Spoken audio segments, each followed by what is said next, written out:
So guys, আজকে বহুদিন পর আমি ভিডিও বানাচ্ছি এবং ভিডিও বানানোর যে মূল উদ্দেশ্য সেটা হলো কি আপনাদেরকে দেখানো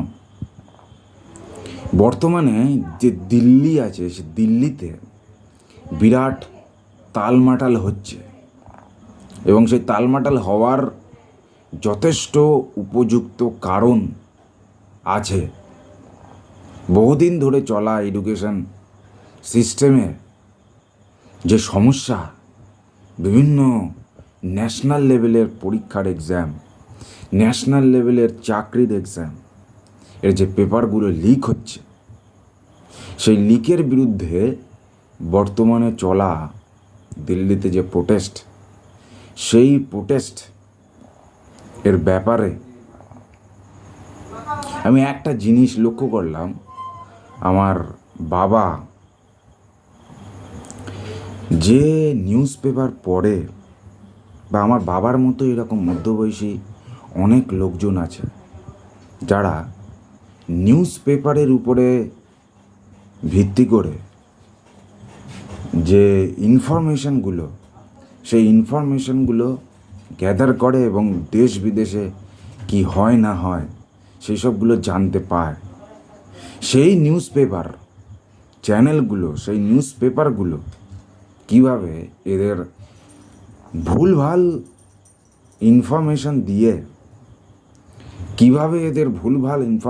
দিয়ে, এদের ব্রেন ওয়াশিংয়ের মাধ্যমে অ্যাকচুয়ালি যে জিনিসটা হচ্ছে সেই জিনিসটা না বলে একটি নির্দিষ্ট রাজনৈতিক পার্টি, যে পার্টি ক্ষমতায় রয়েছে, সে পার্টির হয়ে ভুলভাল ইনফরমেশন ছড়াচ্ছে। তার একটা উদাহরণ আপনাদেরকে আমি দেব। সো গাইজ, আজকে আমরা যে নিউজ পেপারের কথা বলবো সেটা হলো গিয়ে যুগ সংঘ। এই যে যুগ সংঘ, এই যুগ এর জয়হস্যুতেও আপনারা দেখতে পাচ্ছেন গেরুয়া রং, মানে আপনারা বুঝতেই পারছেন যে কীরকম এটা হতে চলেছে। ঠিক আছে, এই নিউজ পেপারটা কোন ধরনের, এই দেখুন আপনারা এখানে প্রথমেই রোজগার মেলা 2026, রোজগার দিক আর না দিক, সেখান থেকে বেকার যুবক যুবতীরা কোনো জব পাক, রোজগার পাক আর না পাক, এই রকম অ্যাডভার্টাইজমেন্ট দিয়ে যে অ্যাকচুয়ালি বিরাট কিছু কাজ হচ্ছে সেইটার একটা বোঝানোর যে চেষ্টা এই পেপার অল টাইম করে থাকে, তার একটা সামান্য উদাহরণ আজকের যে ডেটটা আমি ভালোভাবে দেখিয়ে দিই। কী হয়েছে এখানে, 22শে জুলাই। ঠিক আছে, দেখুন এই যে প্রোটেস্টটা, সেই প্রোটেস্টারে কীরকম একটা অন্যরকম রূপ দিয়ে, একটা সম্পূর্ণ অন্যরকম যে দৃষ্টিভঙ্গি সেটা বাংলার মধ্যবয়সী জনগণের মধ্যে তৈরি করতে চালছে, সেটা আমি জাস্ট দেখাই। ককরোচ জনতা পার্টির আন্দোলনে দেশ বিরোধী। আচ্ছা, কোন দেশ বিরোধী, কখন বললো, কোন ব্যবহারের দ্বারা এরা বুঝলো যে ককরোচ জনতা পার্টির এই যে আন্দোলনটা সেটা দেশ বিরোধী? আচ্ছা, পরে এরা কি বলছে, যে এরা রাষ্ট্রকে টুকরো টুকরো করে দেওয়ার কথা বলে। আপনি কোন স্টেটমেন্ট খুঁজে দেখান। এই যে যুগসংঘ নিউজ পেপারের যে এডিটার, এই সমর বিজয় চক্রবর্তী, এই বাড়া খানকির ছেলে, তুই যদি এই যে ভিডিওটা যদি দেখিস, তুই এদের কোন ভিডিও ক্লিপে, এদের কোন স্টেটমেন্টে তুই দেখেছিস যে এই রাষ্ট্রকে টুকরো টুকরো করে দেবো এইরকম স্টেটমেন্ট দিয়েছে?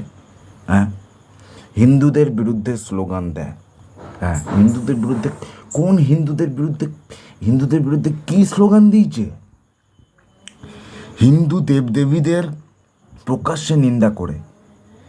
কোন স্টেটমেন্ট, এদের কোন স্টেটমেন্টের মাধ্যমে এই যে এই মহান ব্যক্তি সমর বিজয় চক্রবর্তী, এনার মনে হয়েছে যে হিন্দু দেবদেবীদের এরা নিন্দা করছে? আমি এটা জানতে চাই। অথচ ইসলাম ধর্ম সম্পর্কে একই ধরনের সমালোচনা করে না। মানে ইসলাম ধর্ম সম্পর্কে সমালোচনা করে না, হিন্দুদের সম্বন্ধে আলোচনা করে, এই সম্পূর্ণ যে পুরো একদম একটা মেকআপ, পুরো একটা মেড আপ স্টোরি এই বাড়া খানকির ছেলে তৈরি করতে যাচ্ছে। এ কি কি করতে যাচ্ছে আমি জানি না। এ কত টাকায়, কত লাখ টাকা খেয়ে বসে আছে এই বিজেপির থেকে, যে সেইটা একটুখানি নিউজ পেপারে প্রথম হেডিংয়ে দিয়ে দেয় যে আমি এত টাকা খেয়ে বসেছি, সেই জন্য আমি এইরকম নিউজ দিয়ে দিচ্ছি। সেই সবগুলো একটু ক্লিয়ার করে দিলে ভালো হয়, করে দিলে কিন্তু দে ভাই। মানে এই রকম পরিমাণে মিস ইনফরমেশান এরা দিয়ে এই যে মধ্যবয়সী নিউজ পেপার পড়া, নিত্য নিউজ পেপার পড়া লোকের মধ্যে যে চিন্তাভাবনাটা তৈরি করার একটা চেষ্টা করছে,